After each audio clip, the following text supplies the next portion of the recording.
I get a tan, bro. Trying to feel like I'm back in Hawaii real quick. Guys, what is up? Welcome back to the channel. That's right, boys. I got the Hawaii shirt on today, man. It's a nice day out. Trying to get rid of this farmer's tan, long story short. But we are back at it with this Swap Chronicles, aka the swap series for the Chevelle. Now, we're continuing back on that fuel plumbing. Now, got the car in the air a little bit. Got the wheel well pretty much off. I had it on earlier, as a matter of fact, just to mock some stuff up because I'm trying to figure out the best place for this fuel pressure regulator. Now, this is the guy I was telling you guys about, the one from AEROMOTIVE. I've always had good luck with the AEROMOTIVE products, so I love their fuel pressure regulators. Again, that's our boost reference right there. But I wanted to put this thing in a location where it's out of the way, kind of out of sight as well, make it look clean, but also functional as far as like the routing of the lines go. So you guys remember the routing of the lines, you got them right there coming up underneath the belly of the car. Originally I was going to try to put this guy in the back over there behind the valve cover, but I didn't like the way the lines ran, not to mention the lines were running directly above the headers, and I did not like that. For one, I don't want any heat really becoming an issue with the fuel getting hot or anything like that before it even goes into the fuel rail. And then also potential hazard, I thought about this, let's say for whatever reason, I mean, things fail, parts fail, everything, it can always be an issue down the road. If this thing, if I had it directly behind the valve cover where I really wanted to put it at, the fuel lines are going to be directly on top of the headers, and you're asking for a fire at that point. So I didn't like that idea.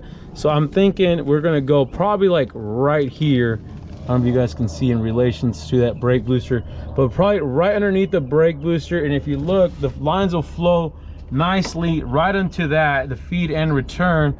And it's away from the header and if for whatever reason, this thing, there's a leak in one of the lines or the fittings over time, it'll leak onto the frame, and then it won't leak onto the actual exhaust slash header. So I think that's a better fit. It's a little harder to get to, but I think it'll look clean, and like I said, I like the safety aspect of it. So what I'm going to do is I'm going to take that bracket out, mock it in without the actual regulator, mark our holes, and then we'll probably put a couple nut inserts on the backside, so that way we can bolt this thing up with no issues. Ended up riveting it, you guys, because I could not get my rib nut tool right here in this area, because I have one of these guys right here and you can't open it up wide enough. So we just put some rivets in there, which is the same thing. This bracket doesn't have to be removable because the actual regulator is, all you do is screw it up from right here from the bottom, so you can always remove that fuel pressure regulator if needed. But that looks pretty good. That's solid. You know, these rivets, man, these things are not made to be taken off, so that thing ain't going nowhere. Regulator is in, mounted up, ready to go. Now I kind of put my fittings on here a little bit. Now this one is a little tight right here with the brake lines, but it should be fine, should be an issue. Then we got the guide back here on the back side. This will be our actual feed line that comes in from the back of the tank, and this will be our output to the fuel rail. So, but that looks good. I went ahead and put a little gauge on there. You should be able to see that too from the engine bay. You should still be able to read that. But I'm gonna cut my lines here, and these are just gonna flow pretty like perfect, you guys. So I'll cut it here, and then I'll cut this one over here, this other one, and that'll be the actual feed line that feeds the fuel to the regulator. But that's gonna look freaking good.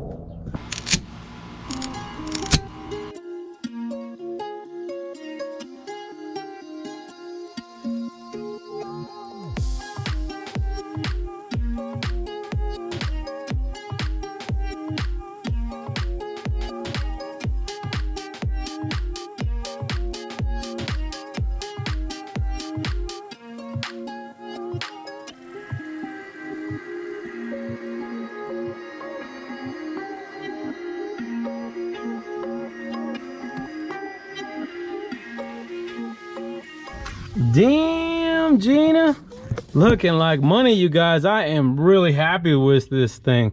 This thing came out super clean, everything out of the way. and even my lines look real good. They just kind of just float in perfectly together. Everything's pretty much in that safe zone when it comes down to the headers as well. Try to keep it away from that heat. I might add, as a matter of fact, it is a little bit close for my liking, so we will probably do we'll probably get like a heat wrap or a heat shield, and we might put it on that line right here, the one that's closer to the header. But and it's not even that much. If you guys can see, it's just this guy right here. It's not bad at all. It's like I said, I'm probably over exaggerating, but it should be just fine. But everything looks freaking good. I like the way this thing came out. Obviously we did this one, the 90. This will come up. We kind of left it uncut. I'm not gonna sure where we're gonna put that. We might end up coming on around the backside of the booster into the frame, or I'm sorry, the fuel rail. But the fuel rail, I don't have them in right now just because we took them out to coat them up. So we got to wait for those to dry. But that's all we got really left is that guy, and land it onto the actual fuel rail, and we'll be done. If you guys are interested in the AEROMOTIVE product, you guys, I'm not going to link this stuff down in the description below, but just call AEROMOTIVE, because depending on what you guys are doing and how much fuel you need and what you guys are doing with the car, they'll spec you out a fuel system from the filter to the regulator. So you might not need this regulator depending on your, like I said, your setup.